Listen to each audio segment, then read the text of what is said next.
Hello and welcome uh, to this podcast.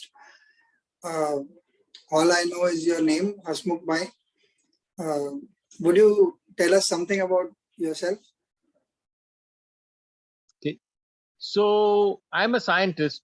I was Oh, abroad for 20 years and I worked on emerging technology. So this specific video conferencing that we are doing, I have worked on the standards for this. I was not the creator of the standards, but I was a member of the body that defined the standards which were accepted. I have worked on the world's first internet bank. I worked on video on demand, that you see on your TV set-top box, smart cards, many of these things. While doing this, what I realized was the things that I was working on, I took 10 years to get into a university, forget schools or anything. And it was all research based. So I thought we should have our learning of children with the same thing, where they start with research and then end with facts. Unlike today, where you start with facts and then PhD is the last degree you do. Why not reverse the whole thing? So I got this idea and I've been working with children most of my life. So I had a workshop in 2014 January and I shared this with the attendants there. There were 11 homeschooling children and their 6 moms. And they said, if you build something like this, then we also want to come and stay there. So that is how the idea came of a learning community and a learning space. So that's what I'm right now in the midst of creating this project. okay. Uh, that's a beautiful thing and a very brave thing to try. One question that comes to me, most of these kind of things, in fact, most of life, as per my experience, begins with this kind of hypothesis that this might work this way. Or else you pick up a certain standard that has been functioning in a certain manner that all of us accept, and then you try to turn it in a manner which you think is better or might lead to something interesting. This sense of curiosity, this sense of inquisitiveness, this sense of being very comfortable with what is not known. Is this what drives scientific temper? Is this what has driven your attempt to try something like this? Or do you already have set patterns in your mind, or how does this work?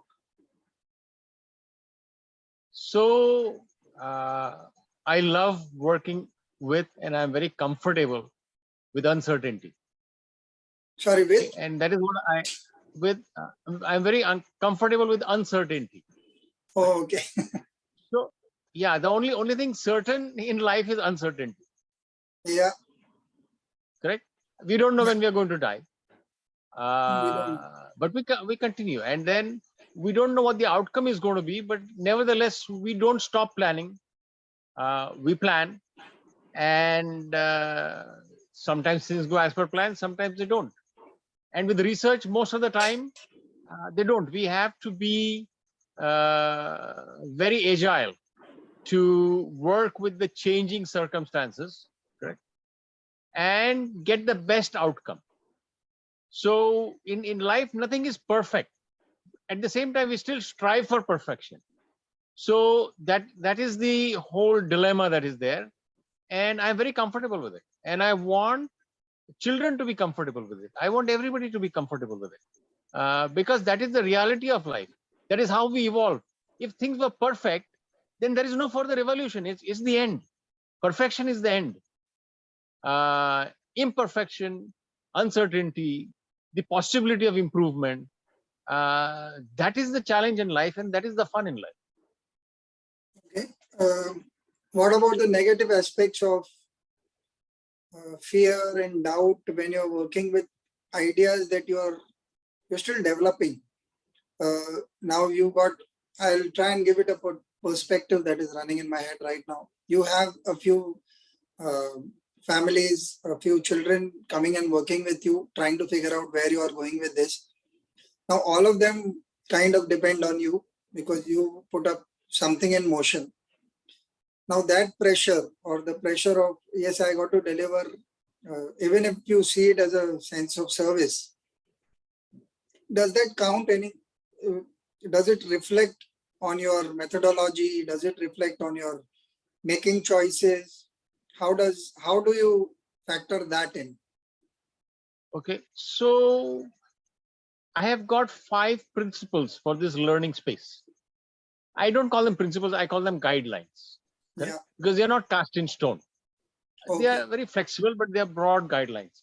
Like I say, people talk about why do you have these rules and all that. They are not rules, but at the same time, if anything is flowing, if it does not have borders, then it doesn't flow. It just spreads. Correct? Like you are now sipping chai or something like whatever you are sipping. Chai. If it was not in a cup, Yeah, chai. yeah, if it was not in a cup, it would just flow all over the table and you won't have anything. Correct? Yeah. So I've got these 5 guidelines for the learning space. Number 1 is don't do anything that will hurt you.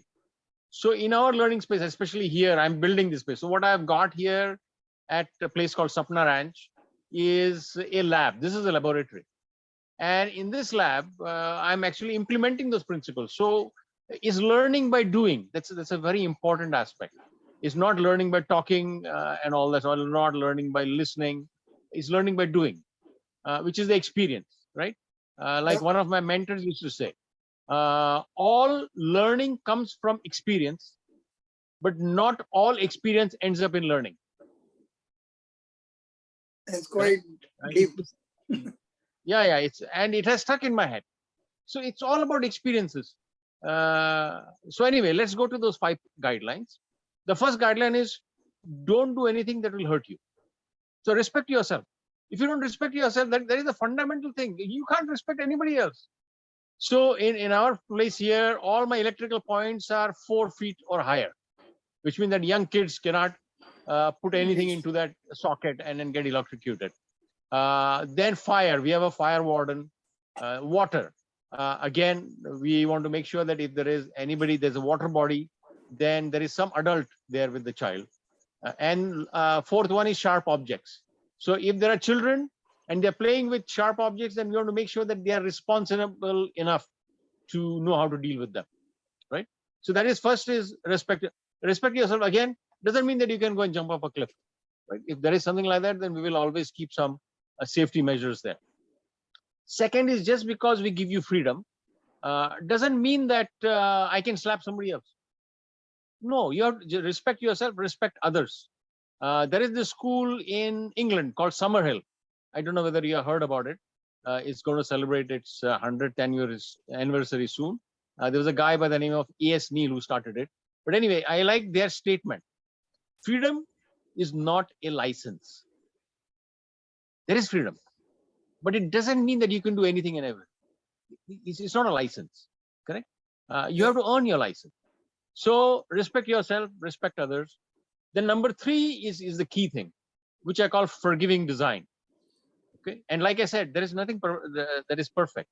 So everybody makes mistakes, and the true learning comes from mistakes.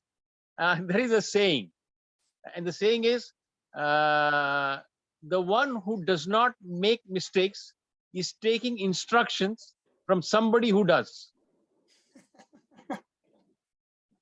Correct? Yeah, correct. So no mistakes, no learning. And No today, learning. if you see today's environment, is punishing mistakes. That is the worst thing you can do. In school, kids are punished for solving the problem wrong. Look at it as another way of solving a problem. Because in life, there are so many right answers. I am really very displeased and pained by current learning education system, where they say you have multiple choice questions and there is only one right answer. That is the wrong thing to do. There are so many right answers, right? Like Jiddu Krishnamurti said, truth is a pathless land. There's not just one truth. There are so many truths and there are so many right answers. And we need to raise our children with that philosophy that there are no mistakes. There are only opportunities for learning.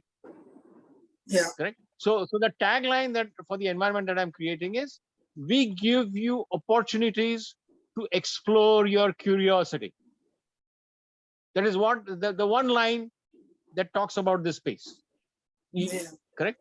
So forgiving design is, so if somebody makes mistakes here, as I said, is learning by doing. So I have all the tools that people can use to build things, and they'll break a drill bit. I mean, it's not the end of the world. I give another drill bit. The drill bit cost me 20 rupees. Yeah. Why should I scold you? People will, oh, you are not careful, and why did you break the drill bit? And then the person is scared. And then the person doesn't want to do, because the person is scared that he will break another drill bit. It's not a big Yeah. deal, correct? And if mistakes are made, then we say, okay, you made a mistake. I make mistakes. Nobody's perfect. What can we learn from it? But most importantly, how can we fix it? So in this environment, we want kids to be problem solvers. There are problems. There are going to be problems till the time that we know, till humanity exists, till nature exists. Correct? There are going to be problems, Yeah. and the issue is not the problem. The issue is the thought process behind it, and then accepting it and correcting it. Correct? So forgive. So as I said, respect yourself, respect others, forgiving design. Fourth is go with the flow. Okay. And today everybody runs on deadlines, and that's what it does. It kills you. So I say no. Here we give everybody lifelines. Correct. If I miss something, if I miss a time, like today's thing, you were delayed by the rain, and then you called me up, and then you said, or you send me a message that is going to Yeah. be delayed. Fine. Instead of 7, we started 7:50. It's not the end of the world. Okay, number one. If this happens, if there is a delay and you miss the time that was there, the sky is not going to fall off us. The world is not going to come to an end. We are going to live to see another day. Like today, let's say for whatever reason, something happened and I was not able to make it. Let's say I was ill and all that stuff. We would have scheduled another day. Right? It's not there. So that principle is called go with the flow. Okay. Right? Very, very important. So, and then the last one, you spoke about is transition from fear to passion. To passion. To passion. Yes. Do what you love doing. Don't be scared at all. Don't be scared of failure. Don't be scared of missing the timeline. But at the same time, like I said, it's a freedom, but not a license. Respect yourself, respect others. We can achieve anything and everything with just these 5 guidelines. But we have to move away from fear. Fear. Somebody sent me a poster recently, and it read, people are trying to take care of disease out of fear that it will infect them, not knowing that fear is the disease. Yes. Yes.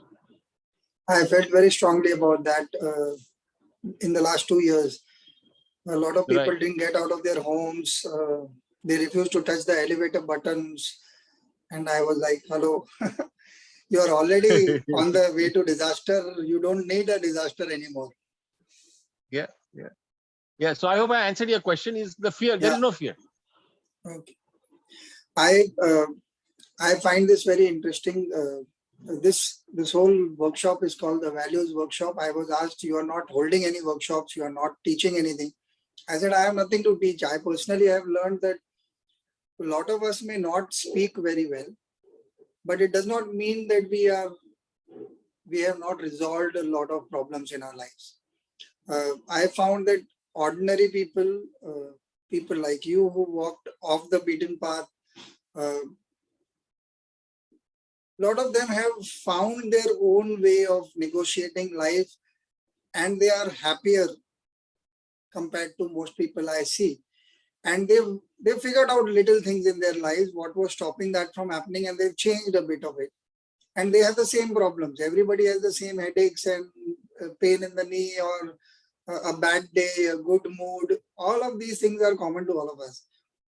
And luckily, you've spoken of certain values or certain principles, certain things that you want everybody to adhere to, because it respects yourself and respects others in every possible way. My understanding of what you were saying was that it is actually a one-line principle that take care of your mind and your mind will take care of you,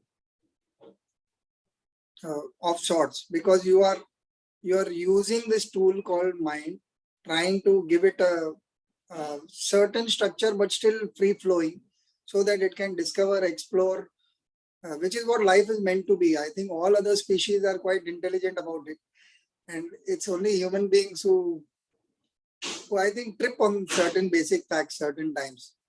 So have I understood it correctly, or do you want to say something on that? I would like to expand on it a bit. Okay. Okay. Because mind is just one of the things. There's emotions. There's so many. As I said, I like to do research all the time. So right now, my 3 topics of research are neuroplasticity, which believes that our brains are plastic. Okay, this is a very new science. Previously, neuroscientists believed that our brains were hardwired, and they actually ostracized people who said that our brains are plastic, till a technology like fMRI, functional magnetic resonance imaging, and then PET technology, which can pinpoint where the activity is happening in the brain. They realize that yes, our brains are plastic. For example, in a blind person, the visual cortex is used by the sense of hearing and a sense of touch. That's why a blind person has a keener sense of hearing and a keener sense of touch. But conventional neuroscience prior to this believed that no, in a blind person, the visual cortex is empty, which is now dormant. So now people are realizing. So here, when you talk about the mind, I have I've done a lot of reading on this, so I will be quoting some of the stuff from there. One of the books is written by Jeffrey Schwartz, who's a neuroscientist, and it's titled "The Mind and the Brain." So he writes his opening line in that is, "What is mind?" He says, "Doesn't matter." Then the next line is, "What is What is matter?" matter? Never mind. Right? Fine. So we are giving a lot of importance to the brain and what it does. It's just one of the things. It is not everything. Okay, Yeah. it is not the be all and end all. So and then there are emotions. So anyway, that is neuroscience. Second is biomimicry. Okay, I'm a very strong believer that nature has existed billions of years before us.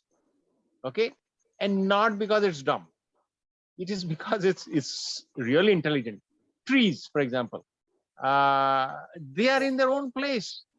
Doesn't mean that we cut them and we think, it's a stupid tree. No, the tree can do everything that we do and more without having to move. Correct. And in fact, it is now we know that it is the plants that is keeping us alive. If there are no plants, we wouldn't be alive. Correct. And that is for nothing. Like as I said, I'm a scientist. We do a lot of research and everything. I just put a challenge, very simple challenge. Have we been able to mimic photosynthesis? You understand what I'm saying? Yeah. Despite our so much advance in technology, and we have been touting and talking about this and that and the artificial intelligence and everything, we have not been able to mimic photosynthesis. Because if we were to mimic it, all the energy problems in this world would get solved. We would be turning carbon dioxide into oxygen and at the same time producing food. Very simple stuff. Okay, we have yet to get there. And nature has been there for billions of years. Yeah. Correct. So my whole premise here is biomimicry. Let's learn with nature. Okay. And the third one is quantum mechanics. That will answer the question that you said. Quantum mechanics is where spirituality and science meet. Okay. Okay. So mind does work with a lot of science, but my spirituality is beyond that. Okay. And where spirituality and science meet is where quantum mechanics comes in. Okay. So I hope I have answered your question when you talked about the mind So and things beautiful. being there. Uh, I'm enthralled by what you're speaking, but I have to continuously think of, not necessarily, but because that's what is intriguing me. So, one little question that I want to ask you, since you are a researcher plus you are gathering knowledge, I want you to speak a little about how do you treat instinct and Okay. what is the role that it plays in this exploratory arena that you are trying to create for yourself and for others. So there are, I believe in the three I's, the alphabet I, the letter I, and they are innate. We are born with certain things. That is our innate ability. Then there is intuition. We are one of the few species that are the frontal lobe. That is where Yeah, intuition comes yeah, from. Correct? And then instinct. Instinct is where the spinal cord is. Okay? So even before reaching the brain, the spinal cord gives us the instinct. It has a reaction to it. So instinct is there, but it is also learned. That's what neuroplasticity comes from. So as we keep on learning, the instinct also changes. Correct? And yeah, it yeah. grows. It Okay? grows. So instinct is, nothing is static. Correct? So other people say, oh no, instinct is static. Now I just want to divert a bit, but I think it's going to be helpful, and want to delve into neuroplasticity because it will answer this question as well. Okay. So what we know right now is that the human mother has the narrowest pelvis and the narrowest birth canal and is on 2 feet compared to all other animals. All Okay. other animals are on 4 feet. Correct. So I give an example. I like this example specifically because a giraffe. Okay, because giraffe is tall. The mother giraffe does not bend down when it is giving birth to that child. That baby giraffe falls from that height onto the ground. It survives that fall. As soon as it has fallen, the mother giraffe kicks the baby so that it has to start moving. Now, again, for the first feed, the mother giraffe does not sit on the ground. The mother giraffe is standing. The baby has to stand up and reach for the udders of the mother to have its first feed. And as soon as it has had its first feed, the baby giraffe has to run to protect itself from predators. That is the level of development of a baby giraffe's brain. Okay. And it's possible because the mother giraffe is on 4 feet, its pelvis is wider, and its birth canal is wider. Okay. If the same thing were happen to a human mother whose pelvis is narrower and the birth canal is narrower, it wouldn't come out. Okay. So a human baby is born with all the nerve cells it will need for its entire life, which is 200 billion. A human baby is born with 200 billion nerve cells. Okay.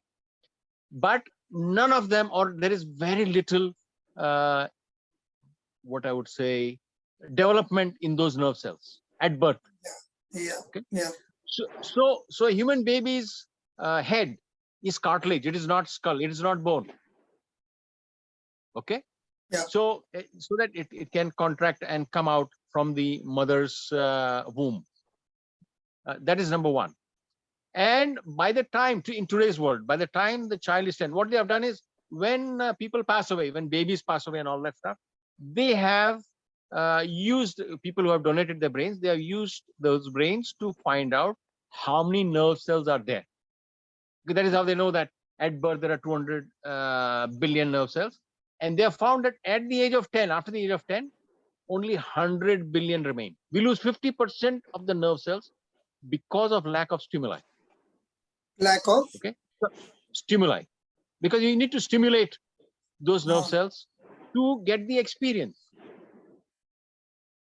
Okay. So anyway, I'll just expand on that a little bit about the brain. Now the child is only born with two specific functions, developments in the brain, just two, which is to feed and to shit and piss. Input and output. That is it. Even the vision is blurred. Correct. Listening is blurred. It can just make the sound. Okay. Please bear with me. I rescue dogs. So I have dogs, and I have one dog that just came in yesterday. So there might be some sounds from them. I don't leash my dogs. Yeah. So anyway, the human baby is born with that, correct? 200 billion nerve cells, and over a period of time we lose them. So that is what has triggered me to create this environment. In this environment, we don't tell children what to do. We don't develop a curriculum for the child. The child tells us what it wants to learn, what it wants to explore.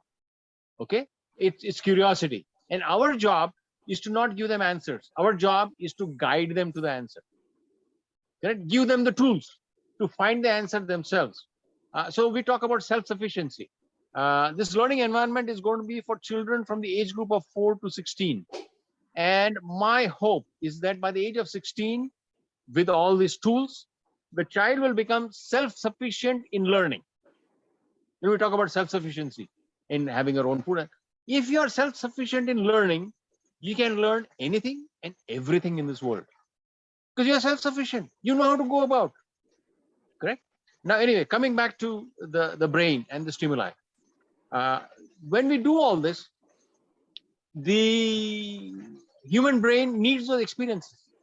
Correct. So when I spoke about the spinal cord, because it's plastic, some things that were not instinct previously will develop into instinct over a period of time. Correct. So nowadays, if one person is a doctor, then the person is doctor for the rest of his life, which is ridiculous. I mean, things change, there are developments and so on, and the doctor in a realistic scenario, the doctor should be expected to keep updated on the new developments. It may or may not happen. Correct. So we have to respect the process in which knowledge and wisdom happen, and that is through a continuous process of learning, continuous process of doing and learning. And that's where, when we spoke about instinct, the instinct changes from time to time. Okay. One question that is running in my head as of right now, if one were to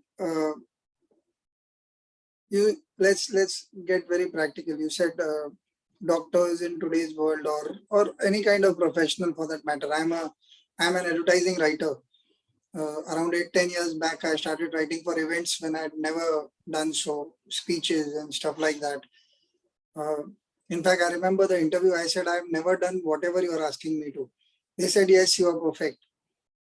I was actually taken aback, but situation was such that I went with the flow. I was being paid well. I was willing to learn. And very often I found myself asking questions that I had asked in the beginning of my advertising career, which is around 25 years back. But I was okay. I said, I don't know this. Or till date, there are times like there is this concepts and themes for events, which I still don't understand. Although I keep cracking stuff like that for ads and other kinds of communication, but I found that I haven't really understood. But they've been very patient, and I have also been very patient with myself, not learning it. There are you also have obstacles in your own mind about maybe I don't understand this, maybe I don't know how to deal with this. But you keep working, you keep trying certain things. I write well. Sometimes when I don't have the concept, I write a lot to understand what is it that I'm trying to say. So as a writer, very often I found that language is an expression. It's not an end in itself. And unfortunately, because it comes in a sort of complete form, like I'm talking to you, I'm using words which mean something. I am trying to communicate something. You are trying to comprehend something out of that. We are trying to see whether we both think the same thing about those words, the context, the usage of how I string them, but yet that is not the meaning. And it is sometimes it's not understood by a lot of people where the final product seems to matter a lot.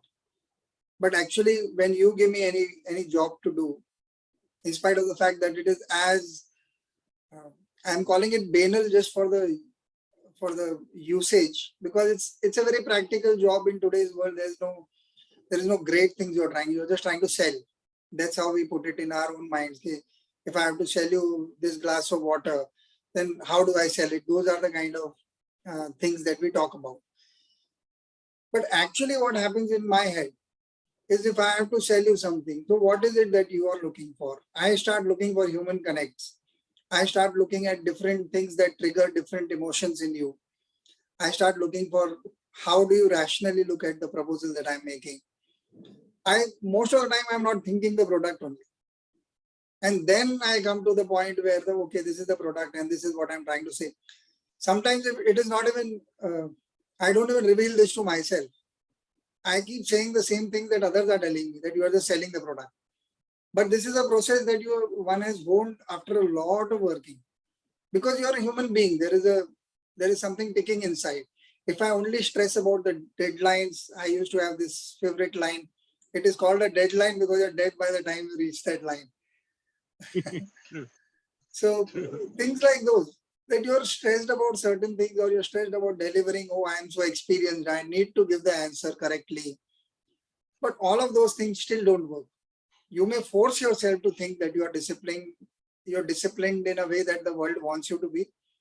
But a creative process or an instinctual process, I didn't know a lot of things that you said, because I always thought, okay, gut feel, because I also felt when one was stressed, one felt a certain pressure in somewhere near the kidney or the bladder area, or you felt a little stressed, and certain times when you were free, you thought that idea much more easily. But today I just want to go back and figure out what is this guy saying? What does the spinal cord have to do with instinct? And it's like the kid in me is like gleeful. Oh, I got to know a new thing. And that is enough. Earlier it used to be that how will I use it to impress other people? I don't know whether that works with scientists, but it definitely works with advertising people. You want to go to a party, or earlier when one was partying a lot more and going to other intelligent people, you wanted to come across as, look, I am as intelligent. I know something that you don't. Now, none of that matters. It's just knowledge for knowledge's sake, and you realize, oh, it's so beautiful. There is no pressure. There is no need to conform a certain image that people might have of me. So I want to now come back to what you've been talking. One of the things that is running in my head, Bunty, what is this happening? This seems like a lovely scientific lecture. What is my audience going to say? And I'm already running, these are things that I would want to talk about. Okay, when you watch this is what you get. But when you watch this, you are actually interacting with knowledge. It's just a podcast, it's just two people talking. But what has come up today is so nascent, so unplanned, although all the podcasts are unplanned for me. But I have no clue what the next question is. So sometimes while I'm talking to you, I find the question as we go along. Now my question to you, as a researcher, how does one develop this mindset of being comfortable with the unknown? Because the known has its comfort. You know, okay, I'm having chai, it's in a mug, and somebody's already decided for me. I don't know if you've read Ayn Rand, The Fountain. A lot of it, all her books. In my 20s. Yeah, same here, around 15, 20 years back. So the one thing I developed when I read it was, every time I put on the electric switch, I said that this doesn't give me a shock. I need to thank someone, I don't know who. So there was reverence for that knowledge, not necessarily the person, and not necessarily that process that she talks about. I think I outgrew, it took me 10 years to outgrow her. She was just the biggest influence when I was young.